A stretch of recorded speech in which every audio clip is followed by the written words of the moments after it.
Olá! Há décadas, cientistas brasileiros estudam o uso medicinal de derivados da maconha.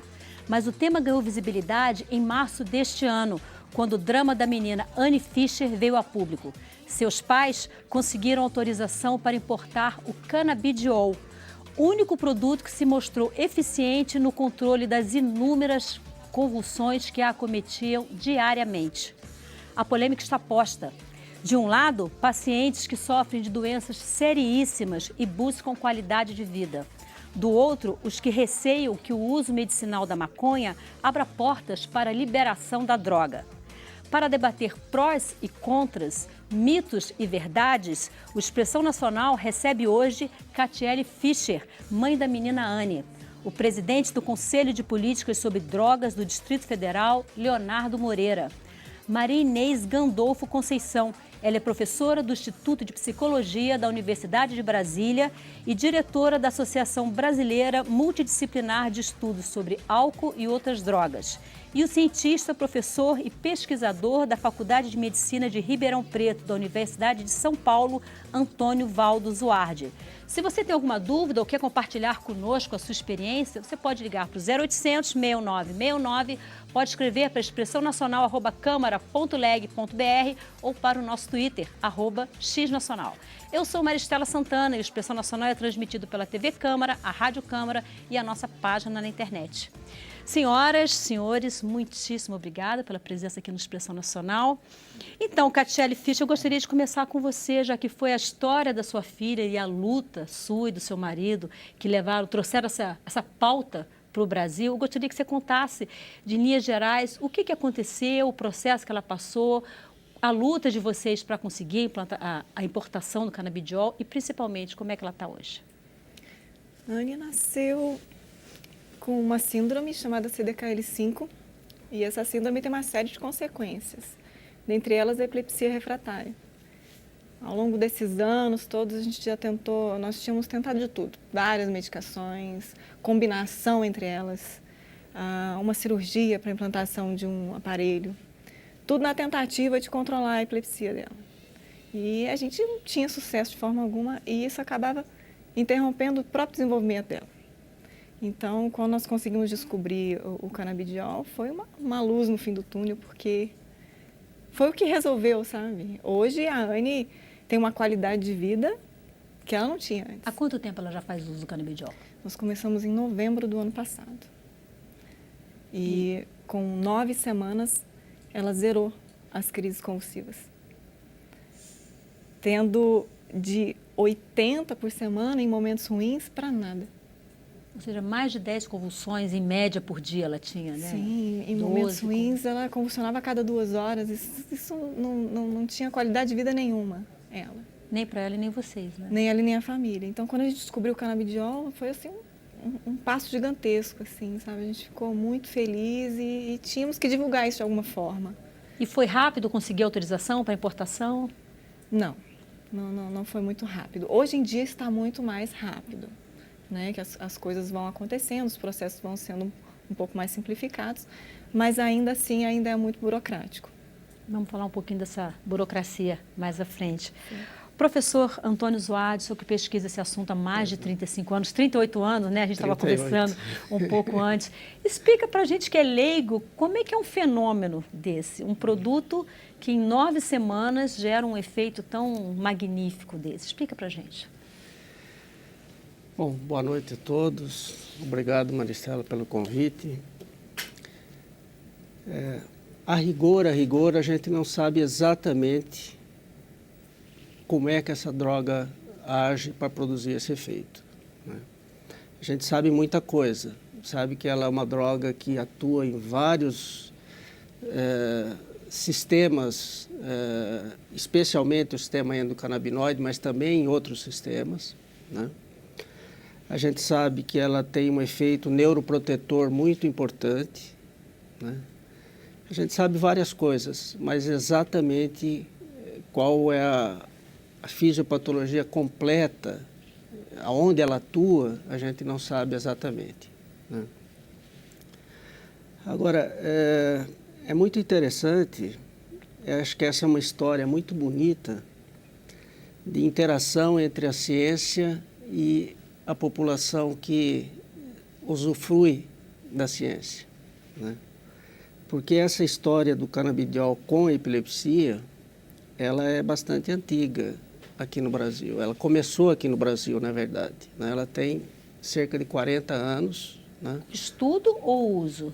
O estudo. O estudo. O estudo. Ela começou com os estudos do professor Elisaldo Carlini, da Escola Paulista de Medicina,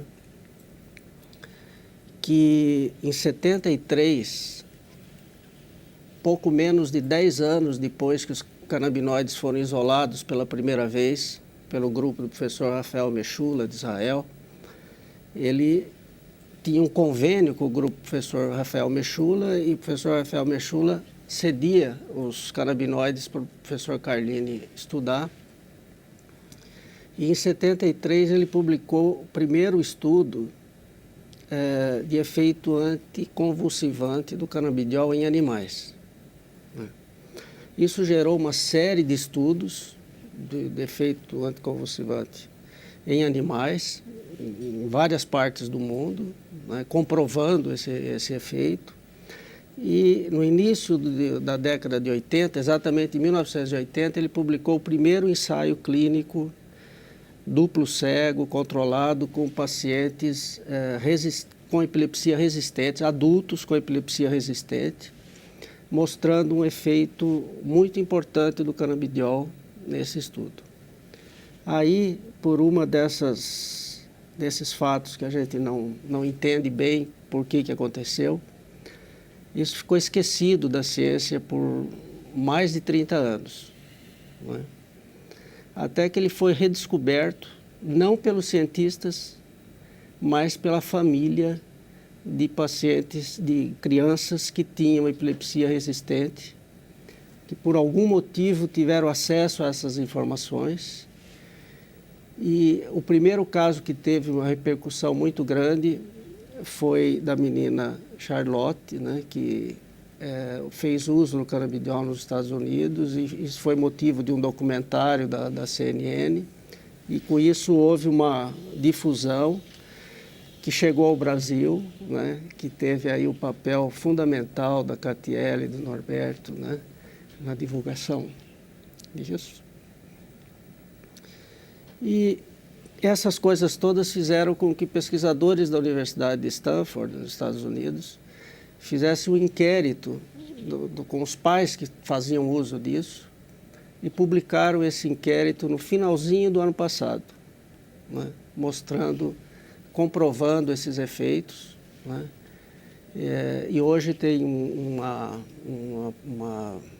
pesquisa que acaba de ser autorizada pelo FDA, que vai começar agora, deve estar começando, já começou uma parte, já foram colhidos 27 crianças. Agora sim, um estudo prospectivo. Esse que foi publicado no final do ano passado foi um estudo retrospectivo de questionário com os pais, né? Então você vê que os pais, o amor, o desespero desses pais reacendeu um assunto que a ciência tinha esquecido por mais de 30 anos. Certo. Professora Maria Inês Conceição, da Universidade de Brasília, do Instituto de Psicologia. Qual a avaliação que a psicologia faz de um fenômeno como esse? Avaliação do ponto de vista do consumo, do uso do medicinal. uso do canabidiol, do uso medicinal. Sim, na verdade, essa é da esfera mais da medicina, né, em relação à utilização de fármacos, e a psicologia, na verdade, se posiciona favoravelmente à vida, né, e se esse medicamento está surtindo efeito, está trazendo qualidade de vida para uma pessoa, obviamente, a psicologia não seria opor a uma utilização do medicamento como esse. E qual é a preocupação que a psicologia tem? Bom, a preocupação, na verdade, é uma preocupação que está sendo refletida no próprio Relatório Mundial sobre Drogas, da UNODC, quanto à perspectiva de se considerar que, né, na população mais vulnerável, que em se tratando de uma utilização terapêutica para fins médicos, né, para fins de tratamento, que isso possa ser lido, possa ser entendido como não nocivo à saúde e que haja um aumento, né? Então, a preocupação maior no âmbito das políticas internacionais sobre drogas é de que haja um aumento do uso da maconha em função, né, do avanço no tratamento medicamentoso, né? Então, mas na realidade não se sabe ao certo o que vai acontecer nesse panorama, né? E se a utilização da maconha vai aumentar de fato em função dela ser legalizada para fins terapêuticos, né? Certo. Doutor Leonardo Moreira, você que também é médico, psiquiatra e presidente do Conselho de Políticas sobre Drogas do Distrito Federal, né? Qual é a principal preocupação do Estado em relação a esse tema? Você que é secretário de Políticas sobre Drogas aqui do DF. Qual é a principal preocupação do Estado em relação a essa questão? Agradeço muito a oportunidade de falar sobre esse tema. Queria manifestar meu apreço por todos que estão aqui, em especial o professor que veio da querida cidade de Ribeirão Preto, que eu estudei lá e tenho grande saudade de lá. E nesse tema eu fico muito agradecido de vir falar sobre isso, principalmente porque eu vejo uma certa distorção no tema, assim. Eu acho que é importantíssimo para uma criança recobrar sua qualidade de vida. Acho que é importantíssimo para como que essa mãe está vendo uma menina ser salva, mas também é uma irresponsabilidade a gente confundir os temas entre regulação de um medicamento e uso recreacional de uma droga. A maconha não é o canabidiol. A maconha possui vários derivados, né? O nosso cérebro ele é extenso em receptores endocannabinoides que nós mesmos produzirmos. Por favor, professor, o senhor vai me corrigindo. Né? Fica tranquilo. Então, é uma irresponsabilidade a gente falar em regulamentação da maconha sem a gente não falar da regulamentação da heroína, né? Como é importante a gente ter hoje a morfina para retirar a dor de pessoas que sofrem com dor grave, dor neuropática. E é um derivado da heroína, do opiáceo.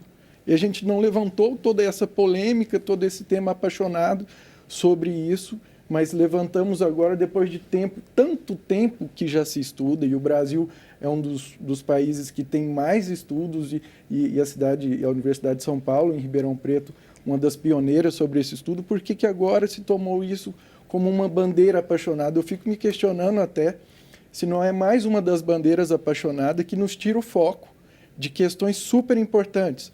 Porque se pegamos como ontem, tivemos um debate para decidir o futuro do nosso país. Se alguém levanta uma bandeira sobre um tema que é super relevante, como a homofobia, ninguém mais sabe o que foi falado no debate. Ou seja, eu acho que pode haver aí uma deturpação sobre esse tema e um perigo grande, que a professora muito bem lembrou, de que nós passemos a mensagem de que o uso recreacional da maconha não é nocivo, ou que é menos nocivo, porque não vamos discutir, então, a legalização de outras drogas também. Vamos abrir as portas e, sem ficar em polarização ideológica, falar claramente sobre os assuntos que estão sendo postos. Professor Zuardi, para a gente tentar sair um pouco dessa polêmica de uso recreacional da maconha, da questão do vício que isso pode trazer, da dependência química que isso pode trazer e da questão do canabidiol, né? Tá. O que a gente lê na imprensa é que o canabidiol, ele não causa dependência, existe uma separação do canabidiol para o THC, que seria o componente da maconha que causaria essa dependência, né? Gostaria que o senhor explicasse um pouco isso para tentar dirimir essa dúvida. Tá. Eu acho que, assim, só um pequeno parêntese antes, eu acho que essa separação das discussões da legalização do uso recreativo da maconha e do uso medicinal da maconha, eu preferiria dizer uso medicinal dos derivados da maconha, né? Eu acho que é uma separação que ajuda, né? Misturar os dois temas acho que não contribui, né? Agora, hoje a gente sabe que a maconha tem mais de 80 canabinoides, né? O principal, o que produz os efeitos típicos da planta e, portanto, aquele que tem um potencial de habituação, de dependência, etc. Que traz efeitos alucinógenos. E traz os efeitos alucinógenos, etc. É o delta-9-THC, conhecido como THC, né? Os outros canabinoides têm outros efeitos. O canabidiol, em particular, em muitos aspectos, ele tem um efeito oposto ao do THC, né? Aliás, esse foi como nós começamos a estudar o canabidiol, né? Porque logo no início, lá da década de 70, quando no grupo do professor Carlini ele começou a estudar esses canabinoides, uma primeira observação que ele fez, que o grupo dele fez, foi que o extrato da cannabis produzia em animais efeitos diferentes daquele que produzia a mesma quantidade do THC sozinho, né? Sugerindo, então, que outros canabinoides que na época eram considerados inativos, porque não produziam os mesmos efeitos do THC, estavam interferindo com o efeito do THC, né? E aí nós começamos a estudar a interação entre o THC e o canabidiol, né? E verificamos que o canabidiol, ele bloqueava as crises de pânico produzidas por doses altas de THC, né? E bloqueava os efeitos, os sintomas psicóticos produzidos também por doses altas de THC. E aí, então, começou uma linha de estudos do canabidiol como ansiolítico e como antipsicótico que a gente vem seguindo esses anos todos. E é possível separar totalmente as duas substâncias? Então, os dois essa é uma discussão importante, porque como são drogas de extração, né, você consegue um elevadíssimo grau de pureza, né, mas difícil você conseguir 100% de pureza, né, nos extratos, exatamente. Agora, existem algumas formas de extração, essa do professor Rafael Mechula, lá da década de 60, né, ele consegue uma forma de extração que atinge 99% de pureza e não tem THC. E o senhor né? está falando também, É que assim, para deixar claro que então o THC, que é o princípio ativo da maconha, que é conhecido como a droga que a gente conhece na rua, o medicamento que estamos discutindo, a legalização ou o uso medicinal desse medicamento, é o oposto do efeito da droga. Em alguns efeitos ele é oposto, em alguns ele é aditivo, mas em alguns, como ansiedade, efeito antipsicótico e vários outros, ele é oposto, né? Então depende aí do tipo de efeito. E ele gera algum tipo de dependência, professor? O canabidiol não gera dependência, né? Até pouco tempo havia muita dúvida se a cannabis como um todo e o THC, se eles causariam dependência ou não, né? Hoje a gente não tem muita dúvida de que causa dependência, né? Talvez tenha demorado tanto tempo para se chegar a essa conclusão, porque o potencial de causar dependência da cannabis e do THC, comparado com outras drogas, tipo cocaína, ou mesmo álcool ou tabaco, é bastante menor, né? Então, para ter uma ideia assim, numérica, vamos dizer, uma pessoa que fez uso uma vez do tabaco, ela tem perto de quase 70% de chance de ficar dependente do tabaco. Uma pessoa que fez uso uma vez da cocaína ou do álcool tem uma chance em torno de 20% a 25% de chance de ficar dependente. E da maconha isso cai para em torno de 9%. Então talvez esse potencial mais baixo tenha levado a essa dúvida, que demorou tanto tempo para se reconhecer. Mas hoje sabe-se que produz e principalmente que essa chance de produzir dependência é maior quando o uso se inicia na adolescência. Professor, eu queria só ouvir a professora em relação a um ponto, professora. A preocupação em relação que a senhora colocou na sua primeira resposta, em relação a essa mistura ou essa possibilidade disso vir a ser usado, ser legalizada a maconha de forma indevida em função disso. Eu queria lhe perguntar o seguinte, o professor disse que existe uma possibilidade de uma pureza quase de 100%. Mas mesmo se a gente pensar na hipótese de não haver um grau de pureza tão grande, a minha pergunta é, diante dos benefícios, por exemplo, que uma criança como a Anne, tantas outras crianças no Brasil e fora do Brasil, já vem conseguindo, com o uso do canabidiol, uma eventual possibilidade de contaminação por THC, e uma eventual consequência disso no longo prazo, não seria uma relação, vamos dizer assim, custo-benefício positiva diante do quadro que se vê? Com certeza, sem a menor dúvida. Agora, essa questão que eu coloquei primeiramente, essa preocupação, não é que se vá chegar vamos dizer assim, que isso vai acontecer em função da legalização, e sim da compreensão que muitos jovens podem fazer em relação à maconha, de pensar, se é remédio, então não faz mal. Então, é a preocupação que se tem com o rumo que isso vai tomar, porque os jovens são muito vulneráveis, os jovens não, as crianças, adolescentes são muito vulneráveis em relação à utilização da maconha, é a droga ilícita mais utilizada nessas populações, né? Agora, eu não vejo outro caminho a não ser a legalização da maconha para que, de fato, possa haver o uso medicinal dela.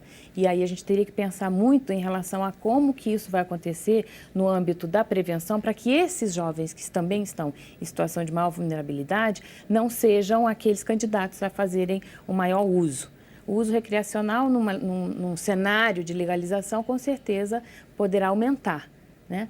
Agora, isso, pensando inclusive no benefício que muitas pessoas podem ter do uso medicinal da maconha e até mesmo acabar com o crime, né, que é o maior responsável pelas mortes e pelo cenário de violência em torno da droga, com certeza o caminho da legalização diminuiria. Mas você não acha que é possível, isso, por exemplo, restringir o acesso à maconha sem haver uma liberação do uso, restringir aos laboratórios, às universidades, para que esse estudo aconteça e para que seja permitida a fabricação? Com certeza, isso seria o ideal, né? No melhor dos mundos, esse daí seria o ideal. Mas também pensando no cenário do menor mal que isso possa causar, né, na redução dos riscos e dos malefícios da droga, pensar também no que tem acontecido em torno da violência, das mortes provocadas pelo tráfico, pelo combate, pela guerra às drogas, essa guerra que se mostrou um fiasco, um fracasso do ponto de vista estratégico, que todos os países, de modo geral, do hemisfério ocidental está pensando nisso, todos os países estão em plena discussão em relação a essa questão da maconha, né, por conta de ter visto que, de fato, a guerra às drogas foi uma guerra perdida. Catiele, a gente conversou um pouco antes sobre, no momento que vocês decidiram testar o canabidiol na sua filha, a Anne, né? Que no primeiro momento vai aquele impacto, mas é da maconha, né? A gente vai testar e tal. Aí eu faço para você a mesma pergunta, né? Essa hipótese de que isso causasse um efeito colateral de uma dependência, alguma coisa parecida na sua filha, e qual foi o peso disso em relação à possibilidade que isso trouxesse melhoras para ela? Olha, quando nós vimos que se tratava da cannabis, nós tomamos até um susto, né? Porque como é que podia uma coisa dita tão ruim poderia trazer algum benefício? E que benefício? Né? Então, a gente colocou o preconceito de lado e fomos estudar o assunto. Eu acho que a falta do conhecimento, da informação é que gera o preconceito. No momento que você para um segundo para ler sobre os assuntos, para se informar, você deixa o preconceito de lado e vê do que se trata. Nós estudamos bastante, nós lemos os estudos do professor Carline, nós nos informamos com pais americanos e chegamos à conclusão que era sim uma opção muito viável para a epilepsia, no caso da Anne. E a maconha, ela é uma planta incrível, na verdade. A gente fala muito do canabidiol, mas o THC, que é o vilão da história, que todo mundo diz, na verdade tem uma importância incrível. Ele tem usos para pessoas que estão fazendo tratamento de câncer. Ele tem inúmeras utilidades também. Então, assim, a planta toda em si é fantástica. Então, assim, eu acho que nós temos num momento de discutir os assuntos em partes. A gente está discutindo o uso medicinal, não só do CBD, de todos os canabinoides. Isso independente de uma discussão ou outra que possa haver em relação à liberação da maconha para fins recreativos. Eu acho que são momentos diferentes. A gente tem uma urgência medicinal agora. Não que o assunto não vá ser discutido mais para frente, mas assim, eu acho que o momento agora é discutir o uso medicinal. Ok. Nós vamos fazer um breve intervalo e na volta eu vou querer que você fale um pouco sobre essa luta que você e o seu marido vem liderando aqui no Brasil, inclusive fora do Brasil também, para ajudar muitas famílias. Ok? Se você não participou, ainda dá tempo pelo 0800 6969, o e-mail expressãonacional@câmara.leg.br, o nosso Twitter, @xnacional. O Expressão Nacional volta já já, não saia daí.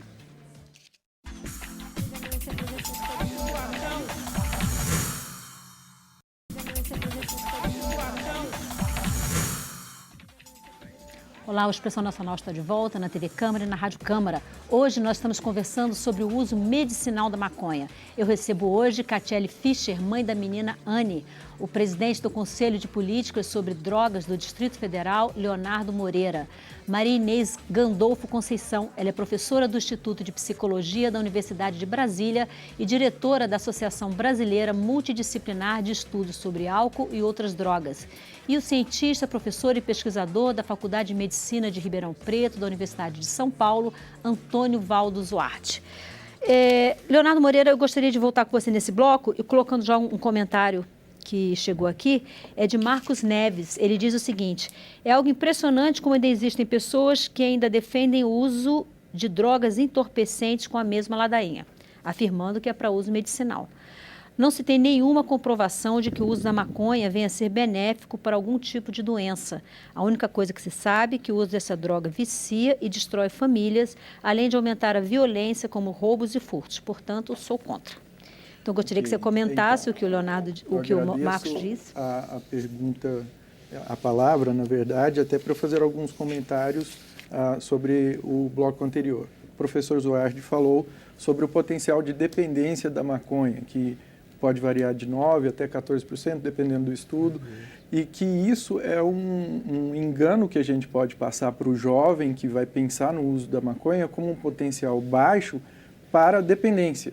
Mas os outros prejuízos que ele pode ter com o uso da maconha, a gente não está falando, como a professora falou, de violência, de acidente de carro, né, de perda de quociente intelectual.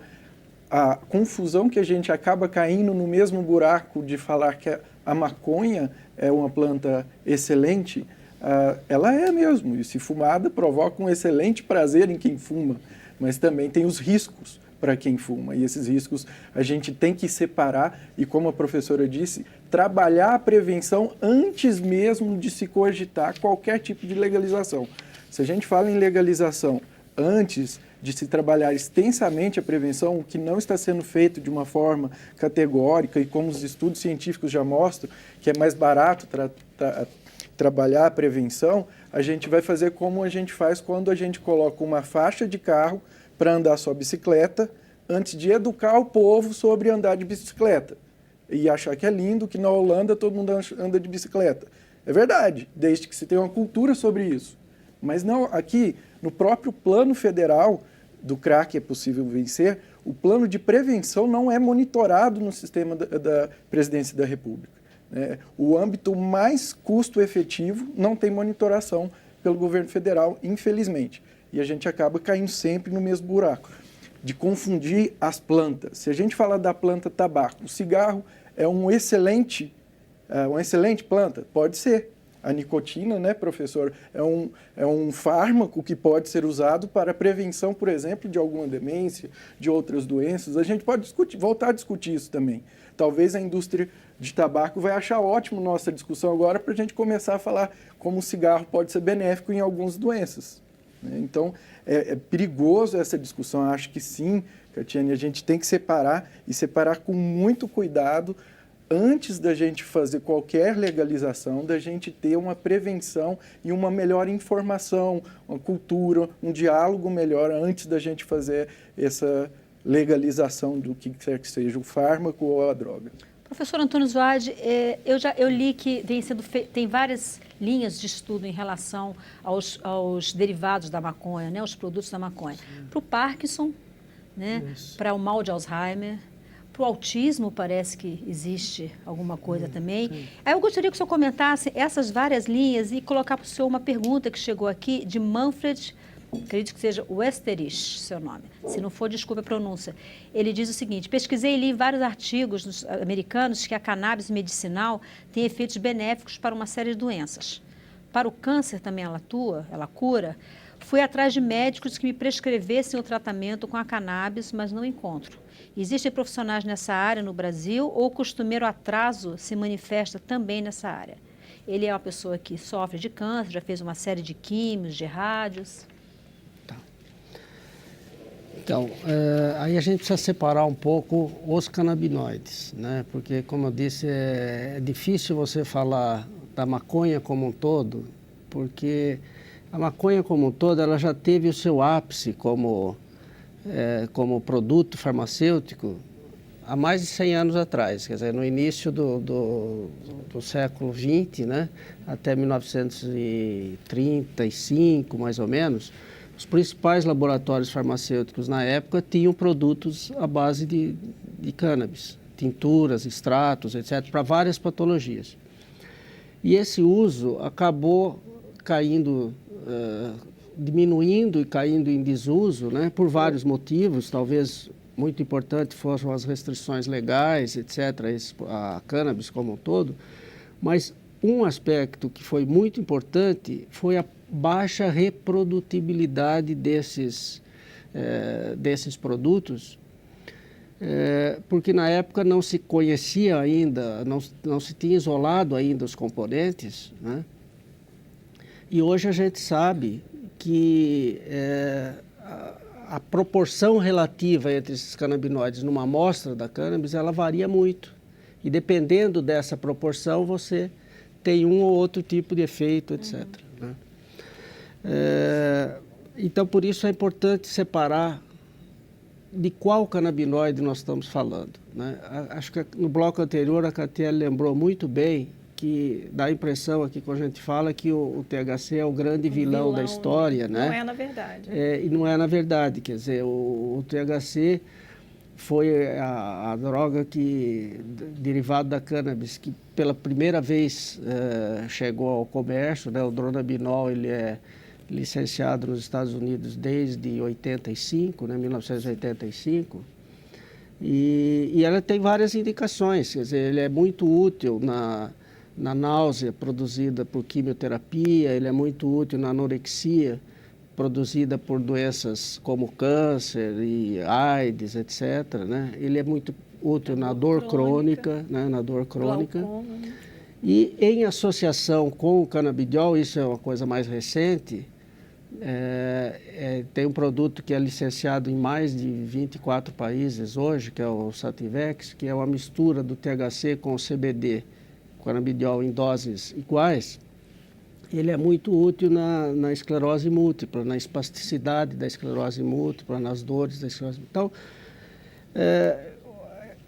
não é que o THC ele não é o vilão da história, ele tem as suas indicações. É importante separar porque ele tem indicações e tem contraindicações e tem efeitos colaterais que são diferentes das indicações e contraindicações do canabidiol, por exemplo. Acredito, da forma de uso. Como né? qualquer medicação, ela vai depender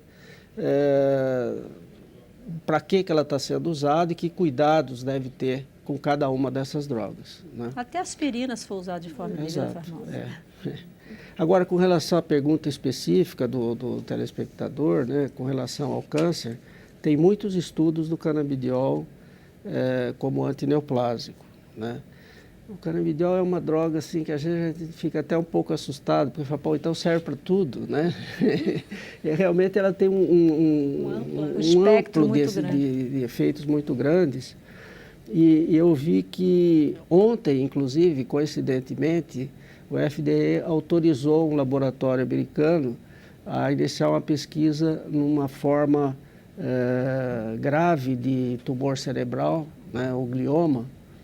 São tumores das células da glia, que tem evidências em estudos animais que o canabidiol poderia agir e esse laboratório foi autorizado a fazer um estudo clínico com o canabidiol nessa história. Então tem indicações, tem muitas indicações, mas estão em níveis diferentes de pesquisa, né? Uns estão só em animais, outros já estão em ensaios clínicos. Os médicos brasileiros ainda não estão trabalhando com isso.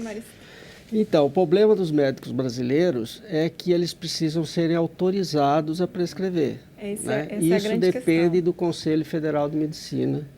Né? Que ainda está analisando o assunto. Que ainda está analisando o assunto. Provavelmente eles vão ter alguma resposta sobre isso agora na reunião, na plenária de outubro. Né? O nosso grupo Ribeirão fez uma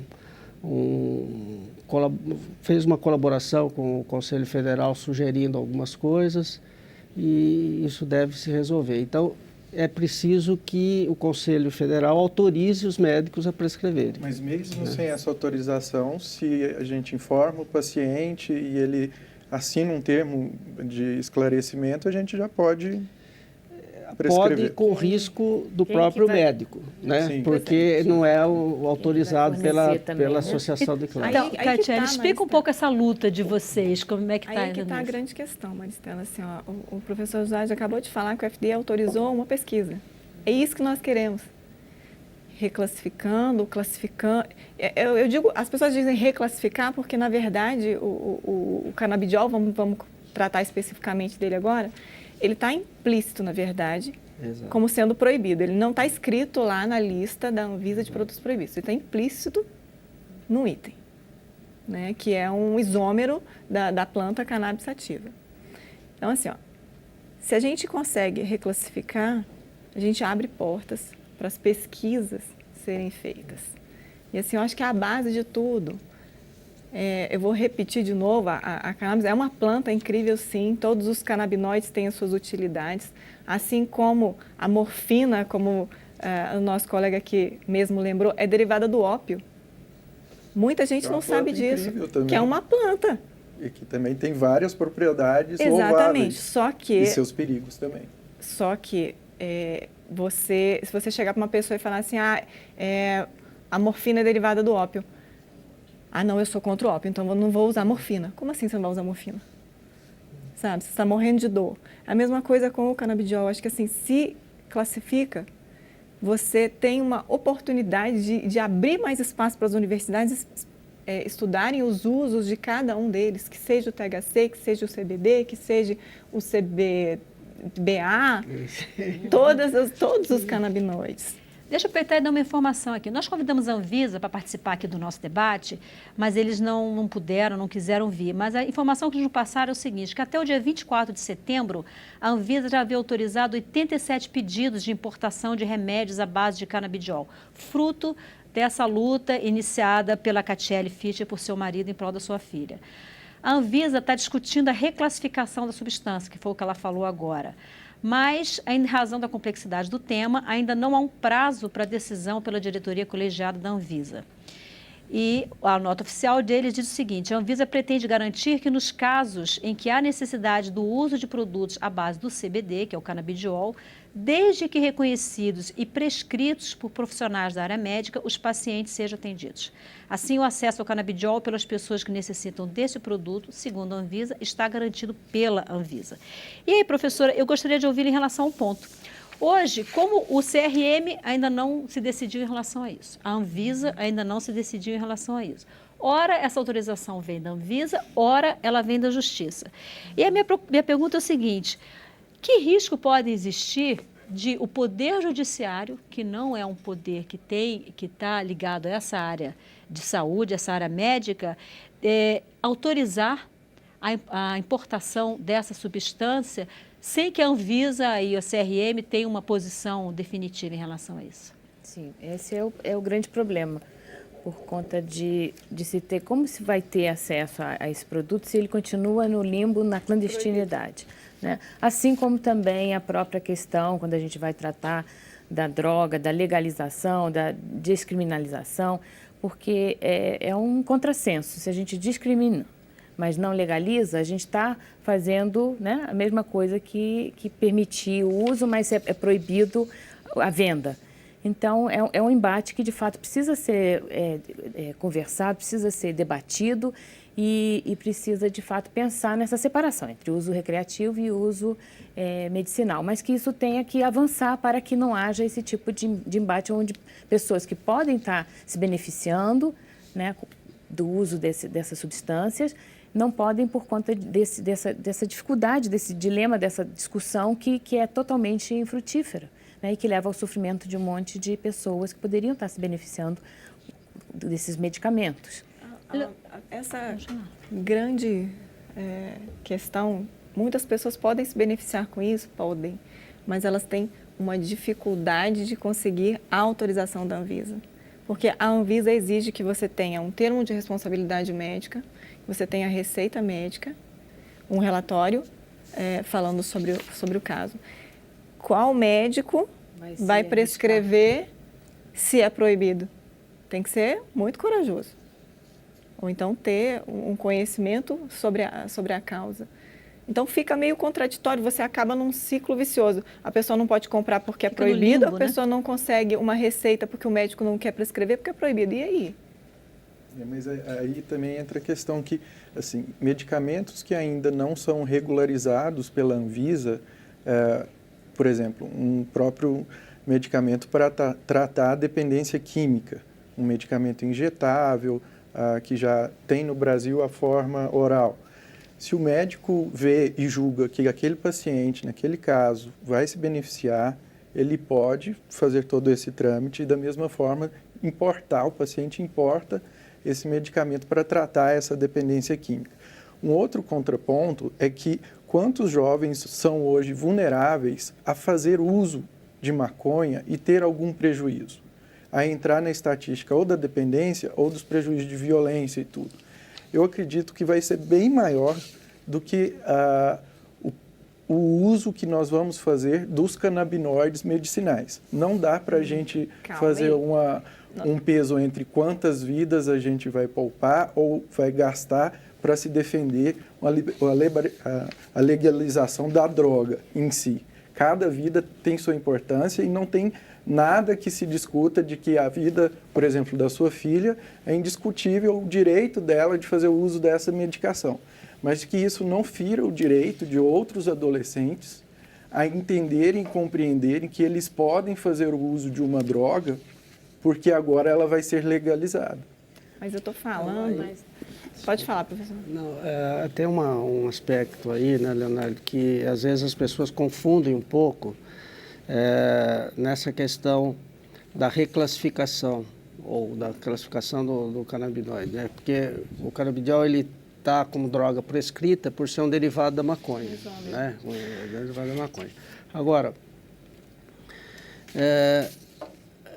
reclassificar o canabidiol para ele passar, por exemplo, para ser uma droga controlada, etc., não significa registrá-la como droga. São duas coisas diferentes, né?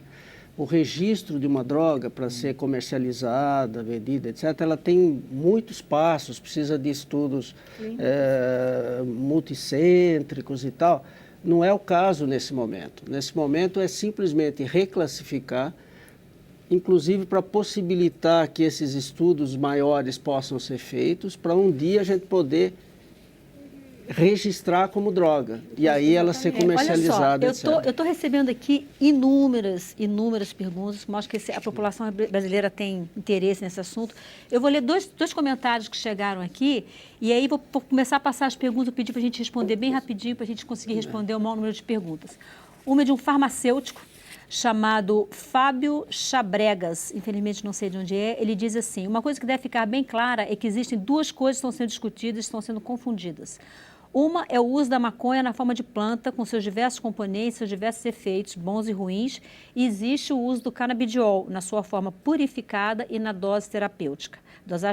A segurança do canabidiol existe, já o uso da planta na forma bruta é droga. Quem nos fala isso é Fábio Chabregas, ele é farmacêutico. Eu tenho um depoimento aqui de Laura Vezani, ela diz o seguinte: aos 21 anos, fui diagnosticada com linfoma e fiz 16 sessões de quimioterapia. Ao cumprir 8 sessões, nenhum remédio antináuseas passou a melhorar as sensações de falta de apetite, vômitos e insônia. Um médico por baixo dos panos me disse que a maconha já havia sido aprovada, sendo muito útil nesse caso. Fumei e em apenas alguns tragos sumiram todos os sintomas que me incomodaram por meses. Não estou viciada, não fumo e acho que o depoimento e a experiência quebram preconceitos. Obrigada, Laura, por seu depoimento. Professor, eu tenho aqui várias perguntas para o senhor, claro, o grande especialista, né, nesse assunto aqui no Brasil. A primeira pergunta vem de Lia Pontes, ela é de Belo Horizonte, Minas Gerais. Ela disse o seguinte: o senhor tem experiência, algum tipo de estudo na eficácia do canabidiol para paciente que sofre de fibromialgia? Diz que já tentou todo tipo de tratamento. E ela diz: sou terapeuta, faço pesquisa, sou paciente nos Estados Unidos. Não teve mais crise. Ela diz que tem um paciente que teve nos Estados Unidos que não teve mais crise com o uso do canabidiol. Existe alguma pesquisa para fibromialgia? Então, especificamente com a fibromialgia, pode até existir, eu não tenho conhecimento. Agora, com o efeito analgésico do CBD, isso tem muitas pesquisas, muitos estudos mostrando que ele tem efeito analgésico, né? Eu queria só esclarecer que o professor tem razão quanto à diferenciação do processo, tanto de tirar da lista e reclassificar, quanto de um fármaco ser registrado no Brasil. Exato. Só que essa lista é a grande fragilidade jurídica que nós temos quanto ao que é ou não droga no Brasil. É a lista da Anvisa que fala o que é ou não droga entorpecente no Brasil. Então, se a gente já tira, já deixa automaticamente de ser, como na lei, tida como droga. E outro risco grande, assim, eu concordo com o senhor também e com vocês, que a maconha ela tem vários efeitos maravilhosos que assim vão extrapolar muito o nosso conhecimento atual sobre o canabidiol ou sobre os outros 33 endocannabinoides que nós, pelo menos eu sabia que produzíamos, mas o nosso risco é que o telespectador comece a fumar para qualquer coisa que ele achar que vai fazer bem.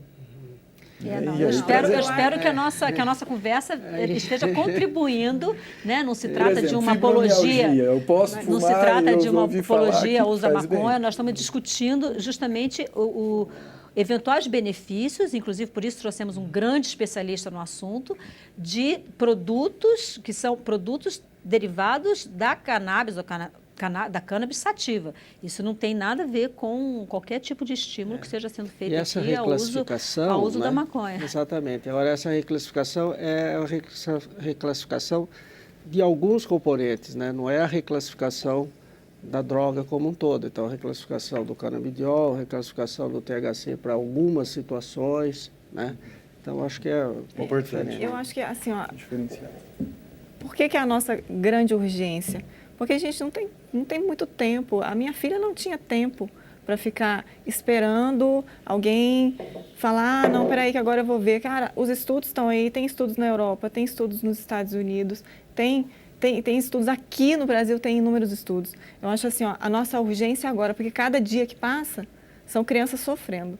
Minha filha tinha uma convulsão a cada 2 horas. E eu recebo depoimentos de mães desesperadas, falando assim, Catiele, o que você fez? Qual é o caminho? Como é que eu vou fazer? Eu falo, olha, você tem que solicitar autorização para a Anvisa, arruma um médico. Eu mando estudos do professor Carline para as mães mostrarem para os médicos. Porque é um assunto tão proibido que ninguém tem coragem de estudar sobre o assunto, sabe? Então, assim, eu mostro para as mães, está aqui, ó, está aqui a prova, pode ajudar seu filho? Pode ser que sim, pode ser que não, pode ter um efeito benéfico na Anne, como pode não funcionar tão bem para outra pessoa. Mas, assim, a nossa necessidade é que seja feita essa reclassificação e que seja discutido o uso. Então, Catiele, para ficar claro aqui para quem nos assiste pela TV Câmara e pela Rádio Câmara, que a gente não está tratando aqui do uso recreativo da maconha, eu tenho aqui uma pergunta da Ana Verena Souza Viana, ela é de Iraquara, Bahia. Ela quer saber a sua opinião em relação ao movimento de liberação da maconha. O que você acha disso? Eu acho que são momentos diferentes. O momento agora que eu vejo é para a discussão do uso medicinal, porque é uma coisa que tem uma urgência, não que não seja urgente a discussão dos outros assuntos, do uso industrial, do uso recreativo. Mas é um eu outro acho que tem que ser discutido, sim, tem que ser discutido os prós e os contras, mas o momento, o foco que eu vejo é o uso medicinal. porque a urgência que nós temos são crianças, centenas de crianças convulsionando todo dia, são pessoas sofrendo de dores crônicas, necessitando do THC.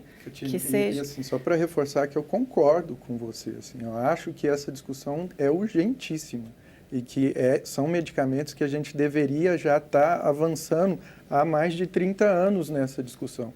Em 88, a Agência Brasileira de Inteligência alertou o governo federal sobre a entrada de crack no Brasil. E de 88 para hoje, olha o que estamos presenciando. Também é muito urgente para a gente discutir a informação, aquilo que você estava falando, né? Que você já está fazendo isso com outras mães. Eu trabalho aqui no DF com um programa de informação para familiares que se questionam sobre a dependência química, né? Tanto na prevenção quanto aqueles que já sofrem. E assim como o sofrimento de uma mãe vendo uma filha como você tem, eu tenho hoje, cedo, chegando até mim, mães com filhos de 11 anos ameaçados pelo traficante, porque usa crack e não sabe o que fazer.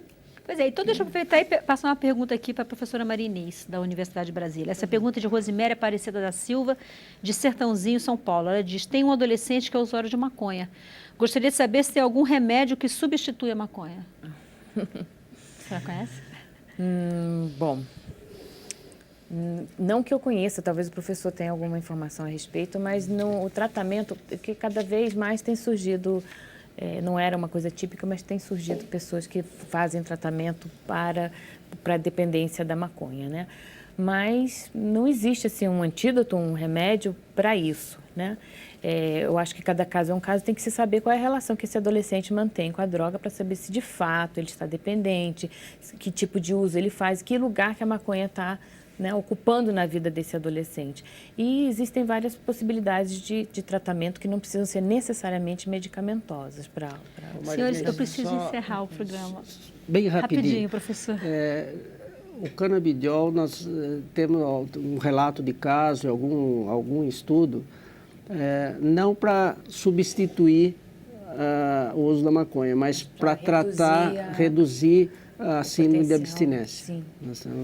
Então, o professor Antônio Zuardi, cientista, pesquisador da Faculdade de Medicina de Ribeirão Preto, da Universidade de São Paulo, muitíssimo obrigado por sua participação aqui no nosso programa. Obrigado a vocês pelo convite. Leonardo Moreira, presidente do Conselho de Política sobre Drogas do DF, também muito obrigado por sua presença aqui no nosso programa. A todos Professora Maria Inês Gandolfo Conceição, do Instituto de Psicologia da Universidade de Brasília, muito grata também por sua presença. Eu que agradeço. Catiele Fischer, mãe da menina Anne, essa a sua rotulação talvez mais nobre hoje.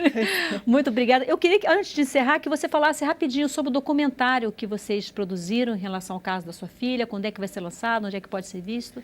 Sim, nós fizemos a história deu um rebuliço tão grande que acabou gerando um documentário muito legal, muito esclarecedor sobre o uso do CBD, o uso da maconha. Vai estar nos cinemas de todo o Brasil, a estreia vai ser no dia 9, agora de outubro. Procure aí no cinema mais perto de você e vá conhecer um pouco da história e vá colocar o seu preconceito de lado e rever as suas opiniões. Ok, muitíssimo obrigada. Você de casa que participou e nós recebemos muitas perguntas, realmente esse é um tema que tem que ser bem esclarecido para a população brasileira, assista ao documentário também, pode ajudar. Muito obrigada pela audiência e pela sua participação. No próximo domingo acontece a primeira rodada das eleições e na terça nós vamos debater a nova composição do Congresso Nacional. Quais serão as forças políticas dos próximos 4 anos? Eu sou Maristela Santana e eu desejo a você um bom voto e até terça, às 9h30 da noite, ao vivo, aqui na TV Câmara, na Rádio Câmara e também na nossa página na internet. Tchau!